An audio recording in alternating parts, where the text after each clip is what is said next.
high school football in the Ozarks. First and 10 kicks off now. Sponsored by Marshfield Chevrolet. Hello, everybody, and welcome to Week 3 of First and 10. Football teams across the Ozarks are settling into their season routines, and a number of teams are looking to stay perfect on the season. One of those is Carl Junction. The Wildcats are in Marshfield. That's where we find First and 10's Chris Pinson. Hey there, Dan. Yeah, well, you know, any time that you have two undefeated teams clashing, two things can happen. Either A, you get a classic nail-biter, or you get a lopsided affair. In this case, it was the latter, as Carl Junction downs Marshfield for the second straight year in a one-sided fashion. But before the score could get out of hand, the Marshfield crazies at the cage making a ruckus, trying to intimidate the Bulldogs and encourage the Blue Jays. Marshfield got the ball, but went 3 and out, giving CJ a chance to strike first. True to their nickname, Bulldogs bullied their way down the field.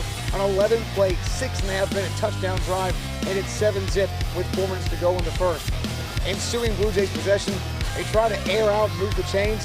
Bulldog defense way too stingy and would force another 3 and out. But on the attempted punt, Junction rushers get home. They blocked the kick and recovered inside the Marshfield 5-yard line.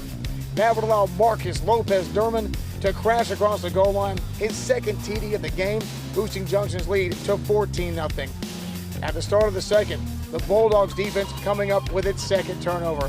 Marshfield's Carson Adams gets harassed, tries to throw on the run, and ends up getting picked off at the Carl Junction 29. And the Bulldogs would capitalize once again, as Lopez-Durman took this handoff and would scamper more than 50 yards down the far sideline before getting tackled inside the Blue Jays 10. He's out of gas on this one. A few plays later, though, he regained his win. Lopez-Durman secured a hat trick with his third rushing touchdown, 21-0. CJ, with nearly 11 minutes to go, still in the first half. Bulldogs, though, weren't done adding to the total. After a big punt return inside the Jays 30, this 27-yard touchdown pass to JoJo Ballard made it 28-0. Still 9 minutes to go in the second. Very next Marshfield possession, they would turn it over with their second INT, and Lopez-Durman would put the final nail in the coffin, breaking off his fourth touchdown run of the half, a 26-yarder to give Carl Junction a 35-0 lead at the half. Final score here for Marshfield, 49-15 is the final, as Carl Junction runs away with this contest for the second straight meeting. And as you saw there, early lead, early snafus, all kinds of things that went wrong for Marshfield went right for Carl Junction. Had a chance to talk to some of their coaches afterwards, and they talked about how this game proved that they are firing on all cylinders as early as you want to be on their coaching staff. Got a lot more coming up, including interview with Marshfield's head coach, Cody Bull. Reporting out here at Marshfield, Chris Pinson, First and 10. Thanks, Chris. Springfield Catholic Fighting Irish looking to start a season with a perfect 3-0 mark. The Irish have not done that since 2011. Tonight, Catholic and Stratford. Rebuilding Indians still looking for their first win of the season. Started okay. The Irish had the ball, but they would fumble, and Stratford's Christian Mondragon would recover for the Indians. But on the very next play, the Indians' pass is picked off by Noah Whiteley, and he would return it 40 yards down the far sideline. That's a touchdown. That makes it 7-0 Irish. Stratford would answer in the first quarter, though. James Mahan would take it right up the middle, 21 yards for a touchdown. This ties the game up at 7, and that's the Indians' first points of this season. Catholic back the other way. Jet Lewis with the option to Michael Heredia. He turns the corner, picks up 5 yards for a 1st and 10. And that leads to this, a 24-yard touchdown pass from Jet Lewis to Connor Fensky. That makes it 14-7 Fighting Irish. Catholic then would add this James Corbett 32-yard field goal, 17-7 Irish, and that was the score we last had in the second quarter. A Tiger fight in Republic tonight. Retmo trying to win its second straight after losing the season opener to Nixa. The Tigers facing Ozark, another team going 1-1 into the action. Ozark trying to bounce back from last week's loss to Carthage.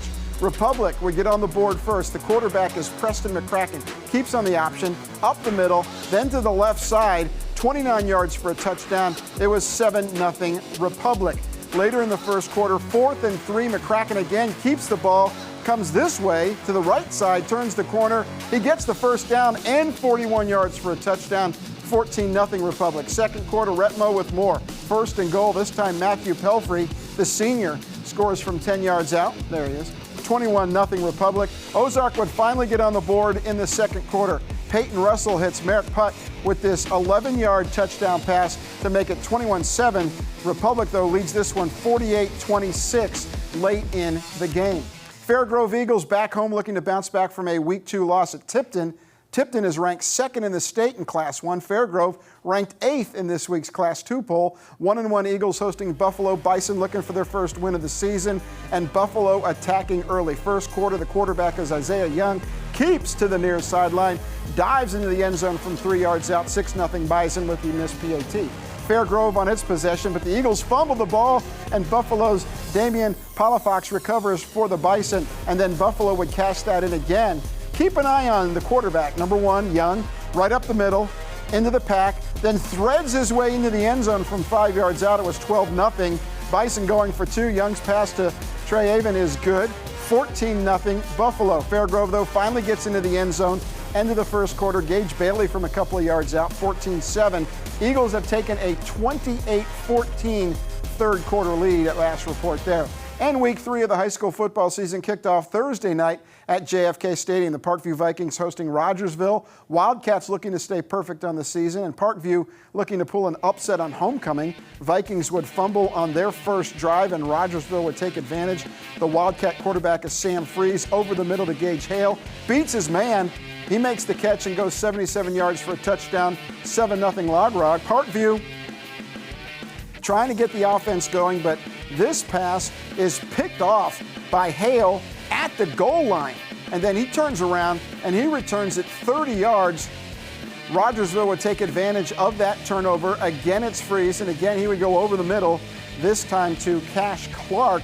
He takes it in from 59 yards out. 14-0 Wildcats. And then following another Viking turnover, the Wildcats' Cash Clark in the Wildcat position scores from 2 yards out, 21-0. Logan Rogersville goes to 3-0 with a 34-12 win over Parkview. That brings us up to our first time out here on First and 10. On the other side of the break, we're going to preview the local college football Saturday, but first, here's a look at Republic's Tiger Stadium. They're taking on Ozark. Republic leading late in this one, First and 10. We'll be right back.